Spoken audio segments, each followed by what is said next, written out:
Mbbs All India quota deemed സീറ്റുകൾക്കായി എങ്ങനെ ഓൺലൈനായി register ചെയ്യാമെന്ന് നോക്കാം. First step, new registration. www.mcc.nic.in എന്ന വെബ്സൈറ്റ് ഓപ്പൺ ചെയ്ത് അത് ന്യൂ രജിസ്ട്രേഷൻ ചെയ്യുക.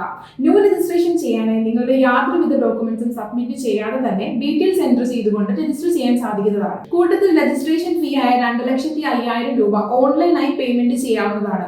ഈ പ്രോസസ് ചെയ്യുവാനായി 20 ജൂലൈ മുതൽ 25 ജൂലൈ വരെ സാധിക്കുന്നതാണ്. Step number 2, choice filling and choice locking. നിങ്ങളുടെ ചോയ്സ് സെലക്ട് ചെയ്യാനും ഫില്ല് ചെയ്യാനും ഫൈനലായി കൺഫേം ചെയ്യാനും സാധിക്കുന്ന പ്രോസസ് ആണിത്.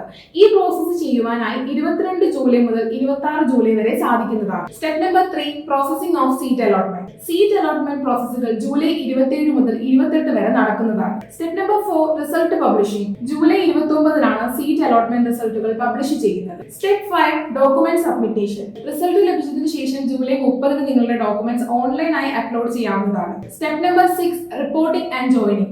ജൂലൈ 31 മുതൽ ഓഗസ്റ്റ് 4 വരെ നിങ്ങൾക്ക് ഏത് കോളേജിലാണോ അലോട്ട്മെന്റ് കിട്ടിയത് ആ കോളേജിൽ പോയി റിപ്പോർട്ട് ചെയ്ത് ജോയിൻ ചെയ്യേണ്ടതാണ്. Step number 7, verification. ആരൊക്കെ റിപ്പോർട്ട് ചെയ്ത് ജോയിൻ ചെയ്തു എന്നുള്ളത് ഓഗസ്റ്റ് 5 മുതൽ 6 വരെ വെബ്സൈറ്റിൽ ചെക്ക് ചെയ്യാവുന്നതാണ്. കൂടുതൽ എഡ്യൂക്കേഷൻ ഇൻഫോർമേറ്റീവ് വീഡിയോസിനെ ചാനൽ സബ്സ്ക്രൈബ് ചെയ്യുക. ഫോർ മോർ എൻക്വയറീസിനെ താഴെ കാണുന്ന ഗോയറപ്പയുടെ നമ്പറിലേക്ക് വിളിച്ച് ഇപ്പോൾ തന്നെ ഫ്രീ ആയി രജിസ്റ്റർ ചെയ്യൂ.